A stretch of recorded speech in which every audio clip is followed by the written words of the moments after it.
હવે આજે moving iron attraction type instrument વિશે આપણે વાત કરીશું. Moving iron attraction type instrument ના બેઝિક પ્રિન્સિપલ તો એના કારણે ડાયાગ્રામ જોઈ લો કેવી રીતે કામ કરે છે. હવે આ રીતનો ડાયાગ્રામ છે તો બુકમાં પણ આપેલો છે.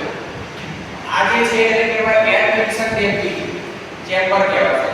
આ તમારે પોઇન્ટર છે, આ તમારો પોઇન્ટર છે, આ છે સ્કેલ છે અને આ આખું બોબિન હોય. બોબિન એટલે તમને દેખાય નહીં, તમને આ અંદરનો ભાગ હોય કે અંદરનો ભાગ તમને દેખાશે નહીં. આ અંદરનો ભાગ છે જેમાં કોઇલ આવી રહી છે, બેલેન્સ વેટ આવેલું હશે, બરાબર કે આ રીતનું કનેક્શન કરે છે. તમને તો અહીં ખાલી કરંટ, જ્યારે કરંટ પસાર કરવામાં આવે આ કોઇલમાં કરંટ પસાર થાય એટલે ચુંબકીય ક્ષેત્ર ઉત્પન્ન થાય. આખી સિસ્ટમ કામ કરે, બે ભાગમાં વહેંચાયેલી છે. આખી સિસ્ટમ કેટલા ભાગમાં વહેંચાયેલી છે? બે ભાગમાં વહેંચાયેલી છે. કંટ્રોલિંગ ભાગ અને ડેમ્પિંગ ભાગ, બરાબર, એટલે કંટ્રોલ પણ થાય અને મૂવિંગ પણ થાય. હવે એનો બેઝિક પ્રિન્સિપલ આપણે જોઈશું કે બેઝિક પ્રિન્સિપલ કયો છે. તો જ્યારે કોઇલમાંથી અહીં જો દેખાય છે તમને, આ કોઇલમાંથી જ્યારે કરંટ પસાર કરવામાં આવે, હવે કરંટ કે ઓપરેટિંગ કરંટ પસાર કરવામાં આવે તો મેગ્નેટિક ફીલ્ડ ઉત્પન્ન થાય છે, ચુંબકીય ક્ષેત્ર ઉત્પન્ન થાય છે. હવે આ ચુંબકીય ક્ષેત્ર કેટલું હોય તો કે જેટલો તમે કરંટ પસાર કરશો એટલું આ ઉત્પન્ન થશે. એટલે ઓછો પસાર કરશો તો ઓછું થશે, વધારે પસાર કરશો તો વધારે થશે. એટલે એ કરંટના સમપ્રમાણમાં હોય છે. એટલે ચુંબકીય ક્ષેત્ર કેવું હોય? કરંટના સમપ્રમાણમાં હોય. હવે થશે શું કે આ જ્યારે એની એ ચુંબકીય ક્ષેત્રમાં આ જે ચુંબકીય ક્ષેત્ર હોય એ ચુંબકીય ક્ષેત્રમાં સોફ્ટ આયનનો ટુકડો અહીંયા સોફ્ટ આયનનો ટુકડો આપણે મૂકી દઈએ તો એ સોફ્ટ આયનનો ટુકડો શું થશે કે કોઇલ સાઈડ, આ જે કોઇલ છે એ કોઇલની સાઈડ શું થશે? એટ્રેક્ટ થશે. કે ચુંબકીય ક્ષેત્ર શું થશે? ટોર્ક ઉત્પન્ન થશે. ટોર્કના કારણે શું થશે કે આ જે આયનનો ટુકડો છે એ શું થશે? એટ્રેક્ટ થશે. હવે આયનના ટુકડા સાથે શું જોડેલું છે? તો કે પોઇન્ટર જોડેલું છે. શું જોડેલું છે? તો કે પોઇન્ટર. એ પોઇન્ટર પણ આ જે પોઇન્ટર દેખાય છે તમને, આ પોઇન્ટર, એ પોઇન્ટર એની સાથે જોડેલું છે. આ જેવું ખેંચાશે એવું પોઇન્ટર એક જગ્યાએ બીજી જગ્યાએ ડિફ્લેક્ટ થશે. આ એનો બેઝિક પ્રિન્સિપલ છે, બરાબર છે. હવે કન્સ્ટ્રક્શનમાં જઈએ તો કન્સ્ટ્રક્શનમાં તમને જે વસ્તુ દેખાય એ લખી દેવાની કે ભાઈ એમાં એક ઇન્સ્યુલેટેડ બોબિન આવેલું હોય છે, કોઇલ આવેલું હોય છે, મૂવિંગ આયન આવેલું હોય છે, બરાબર. તો એમાં થશે શું તો કે ભાઈ સ્પિન્ડલ છે, સ્પિન્ડલ આઈ સ્પિન્ડલ આવે.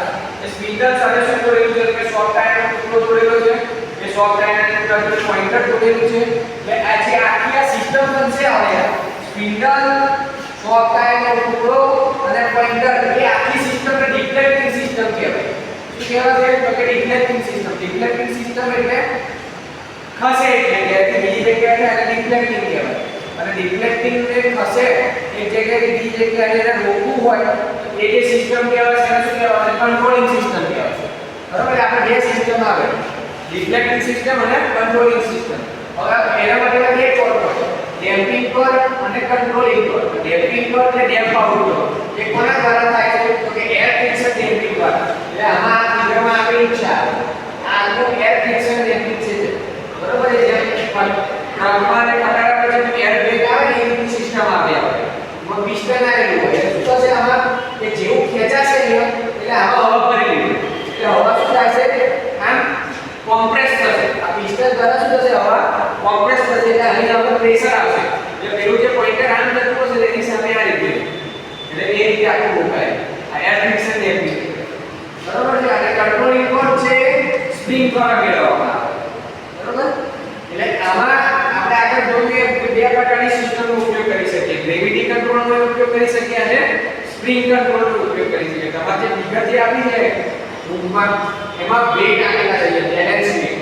જેમ આપણે કાઢવા હોય એ બધું સરખું મૂકીએ એટલે ઊભું રહે એક સમાન. એ રીતે એ બેલેન્સ વેટ આપેલું હોય છે. બંને બાજુ વેટ આપેલા હોય એને કહેવાય બેલેન્સ વેટ.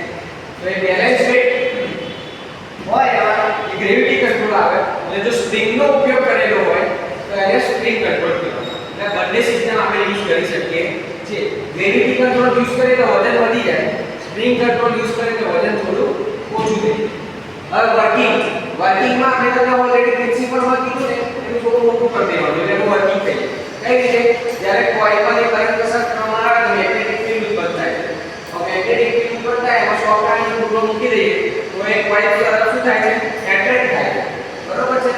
અને એ સોફ્ટ આયનનો ટુકડો ક્યાં હોય તો સ્પિન્ડલ સાથે જોડેલો હોય છે. એટલે સ્પિન્ડલ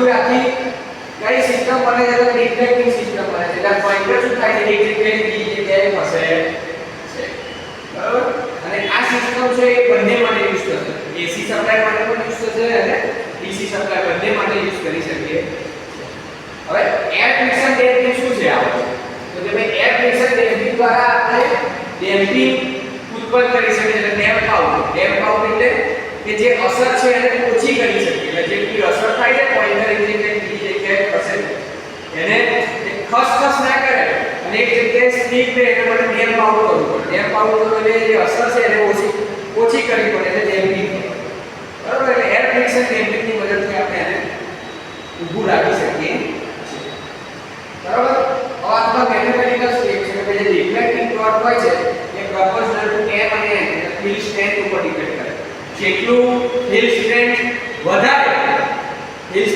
એટલે જેટલો કરંટ વધારે પસાર કરીશું એટલું સ્ટ્રેન્થ એટલે મેગ્નેટિક ફિલ્ડ એટલું વધારે ઉત્પન્ન થશે ને જેટલો કરંટ વધારે પસાર થાય એટલું h વધારે થાય એટલે h પ્રોપોર્શનલ ટુ શું હોય જનરલી I એટલે જેટલું h કરે જેટલું ઉત્પન્ન વધારે થશે જેટલું I વધારે હશે આમ proportional two m proportional two h કહેવાય અને છેલ્લે ડિફ્લેક્ટિંગ ટોર્ક અને કંટ્રોલિંગ ટોર્ક સરખું થવું છે એટલે કંટ્રોલિંગ ટોર્ક બરાબર deflecting torque controlling torque generally proportional two theta હોય અને ડિફ્લેક્ટિંગ ટોર્ક પ્રોપોર્શનલ ટુ શું હોય કરંટ એટલે theta proportional two current square જો ડીસી સપ્લાય હોય તો I સ્ક્વેર આવશે અને જો એસી સપ્લાય હશે તો I સ્ક્વેર RMS તમારે લખવું પડે તો આ રીતે આખી આ વર્કિંગ થઈ ગયું બરાબર છે એટલે ખાસ તમારે યાદ રાખવાનું બે ભાગમાં વહેંચી દેવાની સિસ્ટમ છે કઈ ડિફ્લેક્ટિંગ અને કંટ્રોલિંગ તો આ રીતે આખી ફિગર છે પ્રિન્સિપલ કન્સ્ટ્રક્શન અને એનું